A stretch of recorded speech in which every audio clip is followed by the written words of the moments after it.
นัตถิตัณหาสมานาทีแม่น้ำเสมอด้วยตัณหาไม่มีสมดังที่เราท่านทั้งหลายได้กล่าวไว้มาก็สมควรแก่เวลาเทศนาอ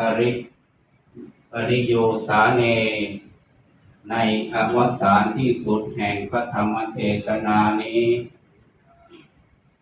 รัตนัตยานุภาเวนะรัตนัตยะเตสสา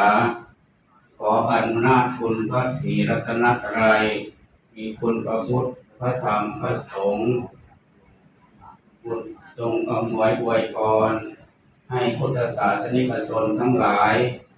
จงมีแต่ความสุขความเจริญจะคิดจะปรารถนาสิ่งใดก็ขอให้ประสบทุกสิ่งทุกประการรับประทานพระธรรมเทศรับประทานแสดงพระธรรมเทศนาในโลกคถาก็ขอสมควรแก่เวลาจึงขอสมมุติยุติ